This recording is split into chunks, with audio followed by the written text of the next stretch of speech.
करीब 12 वर्ष के अंतराल के बाद गंगा तरंगिणी को फिर से रिकॉर्ड कर रहा हूं। जब गंगा तरंगिणी लिख रहा था तो उस समय मन में एक जिद सी थी कि 2 चीजें मैं बचाऊंगा। एक तो यह कहने से बाज आऊंगा कि गंगा पाप काटती है। गंगा के पाप काटने की बात गंगा परंपरा की के सारे साहित्य में कहा गया है और मुझे लगता था कि ये बात अब प्रासंगिक नहीं रह गई है। लोग न तो पाप की चिंता करते हैं और न पाप कटवाना जरूरी समझते हैं।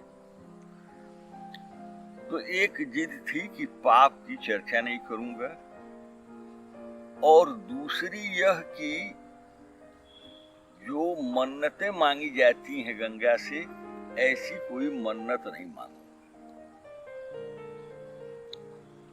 फिर गंगा के बारे में क्या कहना है, ये सब सोचते विचारते काफी समय लगा था और मुझे लगा था कि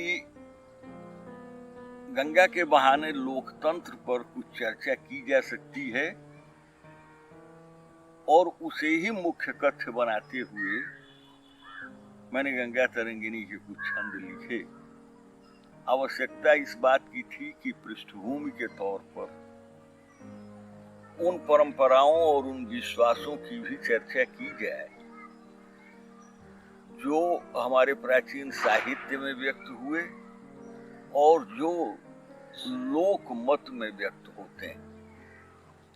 तो आइए गंगा तरंगिणी का पहला जो मंगलाचरण है, भोजपुरी में होने के कारण इसे सुमिरन कहते हैं। इसे लिखते हुए भी मैं थोड़े असमंजस में था क्योंकि यह भगवान शिव और गंगा के संबंध को व्याख्यायित करता है। मैंने जानबूझकर इसमें गंगा को पार्वती का सौत कहा है और इसके लिए मेरे कुछ मित्र नाराज भी हुए, लेकिन मुझे दिखाई पड़ा कि ऐसी परंपरा रही है। वाल्मीकि ने भी अपने रामायण में गंगा की प्रार्थना जहाँ की है, वहां उन्होंने मातः शैल सुता सपत्नी कहा है। इसलिए इस छंद से बात प्रारंभ करता हूं। जय हो गणेश के माई के सौती, कहानी तुहार कहाँ से उठाई।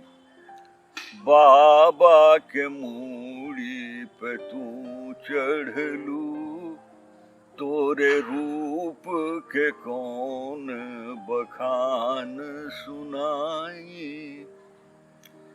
गौरा भी पूछे ई के हत बाबा, जवाब दे चंद्र कला के लखाई।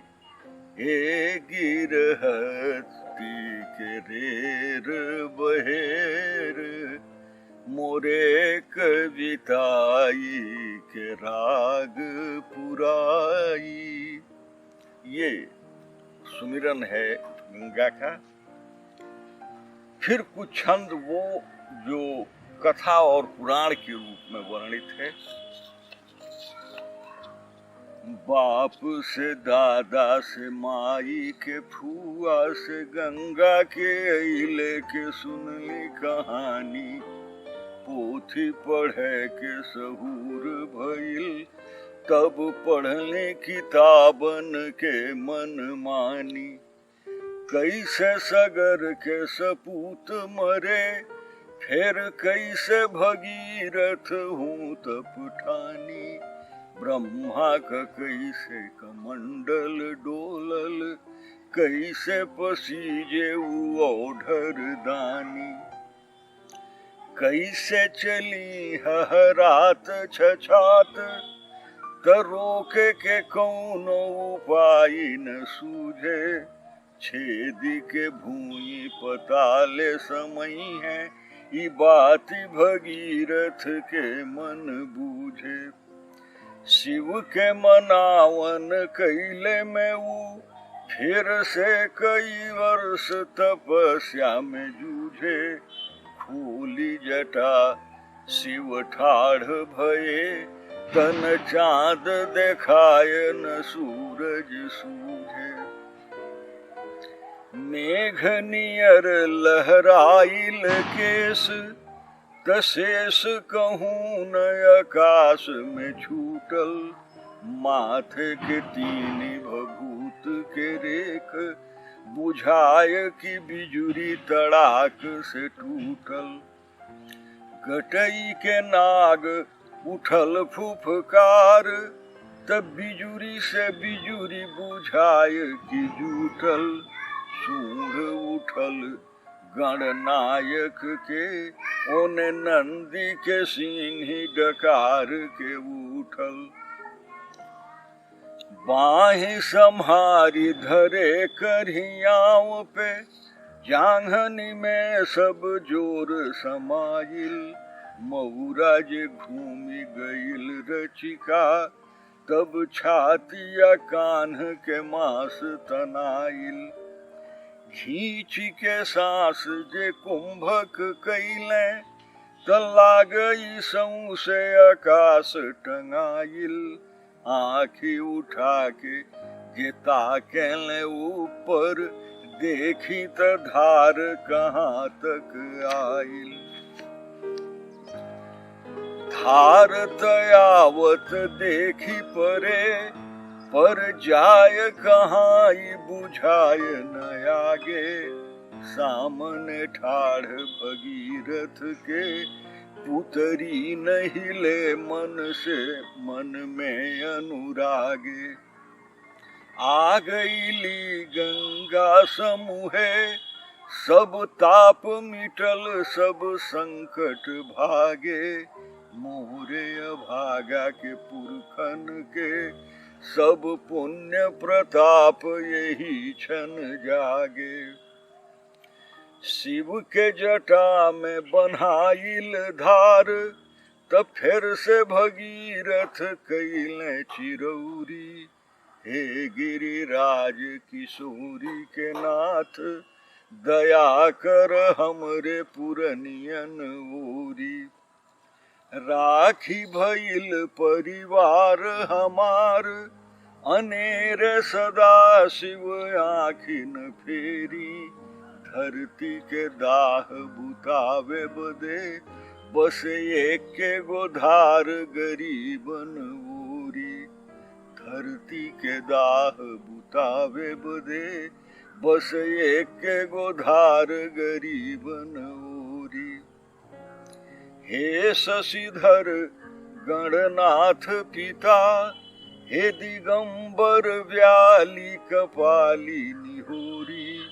हे वृषकेतु त्रिलोचन शंभु, मसान बिहारी कृपा करी हेरी।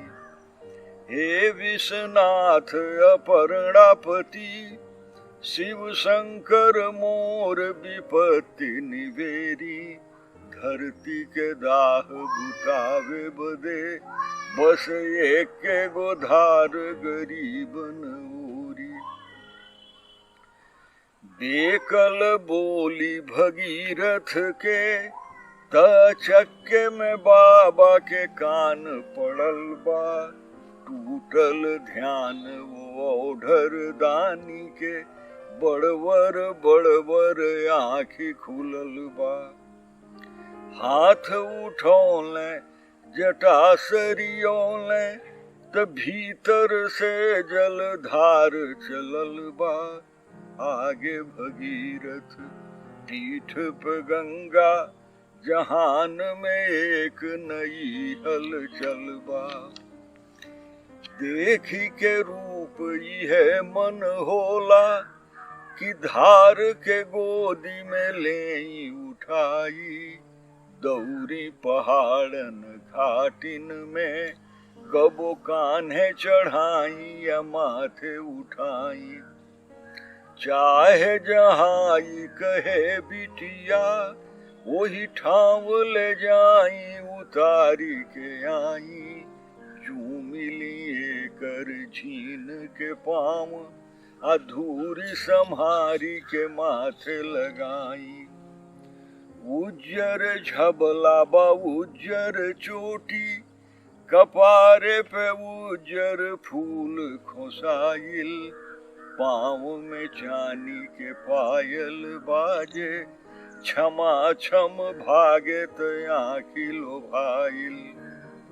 पातर धार अबेग अपार, कबो कबो लऊ के कबो बाहर आइल। चिरई चुरुंग आकाश पहाड़, चिहा के निहारे ये देवी के आइल। कल कल किल के हंसे त बुझाए, शिवाला में टुन टुन बाजत घाटी। उछरत जात पहाड़न में, त बनावत जात नई परिपाटी। जादू बा कौन ये पावन में, जे की सोना बनावेले पाथर माटी। चाहे निहारिल चाहे संहारिल, आँखिन में ई स्वरूप नयाटी। देहि भरल लहराइल चाल, आसारी किनारी में गोटा टकाइल। आँखी भंवर मझधार लीलार, लीलारे पर छोट के बिंदी सटाइल। लहरल केस तरंग अछोर, लपेटी के गोल के जूड़ा बनाइल। रूप के धार या धार के रूप में, सब सुघराई के आँख समाइल। पढ़ली की गंगा के रूप निहारी के, शांतनु के मन राह हेराइल। देव नदी भी रिझाई गई, तब नेह के गांठ में देह बनाइल। 7 गो पूत उठा लेहली, 8वें बेर राजा के आँखी लुराइल। देविया मनई के संहति के, एह भूमि पे पहिला उ फूल फुलाइल। ये इतना प्रसंग तो गंगा से जुड़ा जो पौराणिक आख्यान है, उसके ये 12 छंद। फिर इसमें 3 छंद गंगा के तरस और परस का है। मैं गंडक किनारे का निवासी हूँ और गंगा को काफी बाद में देखने का सौभाग्य मुझे मिला। तो जो देखा मैंने उस संदर्भ में, देखली की दूज के चान नियर, लगे काशी के पूर्व गंगा का धारा। उत्तर मुँह बहे जलधार, अड़ार के देत दरेर करारा। पिघलल चानी बुझाय कबो, कबो निर्फुल लागे उधर कल पारा। नील कबो कबो हरियर सांवर, श्वेत बुझाय दूध के धारा। पानी न आवे लोलारक पर, ऐसे रोज नहाए के घाट धराइल, घाट भी तुलसी के घाट मिलल, जहाँ मानस के चौपाई रचाइल। मेवा के पान जमल चौचक, ललकारी के साझी के भांगी छनाइल। कौनो जन्म के तपस्या रहे, जैसे 8 बरिस ले मौज लियाइल। धन बियचू के हिंदी भवन, जहाँ लोहा ले गईली या सोना ले अइली। शिव प्रसाद आकाशी के नाथ, आ गुरुवर मल्ल के आशीष पौली। भाषण सुनली हजारी प्रसाद के, श्रीकर पात्री के शीश झुकौली। पंडित जी से भी डांटल गईली, आपन लेखा फजीहत भइली। अब कुछ छंद हैं कि साहित्य में किन रास्तों से गंगा का परिचय हुआ। फिर पढ़ली विद्यापति के, कतना सुख सार पाओल तुअ तीरे। तुलसी के भरत भुआल मिले, वही तीर पे रोवत जात अधीरे। गंगा जोहार में ही सुनली, चढ़ले सब पापी सरग सशरीरे। खानन खाना रहीम कहे, हरता हम चाहिल देव नदीरे। मूड़ी छिलौले द्विजेश कहे, मोरे जन्म के साथी पाप मरारे। तीरथ राज के ओर चले, तब अनमन होन लगाव डरारे। गंगा के तीरथ दूर रहल, अभी रेती पहुँचली की प्राण ठरारे। रहल के मरी गईले पे ओकर छूट मरारे। वो मुख हरिद्वार में गंगा के, कीरति गावत लोग थके ना। ठट के ठट चले मेहरारू, त गंगा के गीत वो रात लगे ना। उनके पूजाई में के ना रुकल, केकरा सहनाई के तान लगे ना। काशी में आके उहो बहे धीरे, कि भोले बाबा के समाधि डगे ना। गुप्त कहे मरले के समय, एही नाते ही नीर पियावल जाला। उहवा मिले न मिले अमृत, एही देश के छोड़ी के जीव जे जाला। लंदन लौटल नेहरू के भी, जब राखी समेट यही में फेंकाला। कैसे कहीं हम पानी है खाली, ई देश के गटई के माला बुझाला। चाचा कहें चंद्रशेखर जी, ई न होती त रेगिस्तान न मानित। पच्छू से पूर्व चापत जात, त यूपी बिहार के रेत गंगा के छोड़ी के ए रकसे भला के रहल जे गिरार भिठानित। बासमती के न भात मिलत, न त दाल छवकी भीतर तीन आनित। सबके सुनी सबके समझी, मन मानत नाही लगावत फेरा। 30 बरिस ले बीज पकल, टकटोरत राह न लांघत घेरा। पहिले के हाल देखात रहे, नैका के माथे रहे बवड़ेरा, तम्मू कपारे पर लेके चली, मन बैठे कहूँ न डराए डेरा।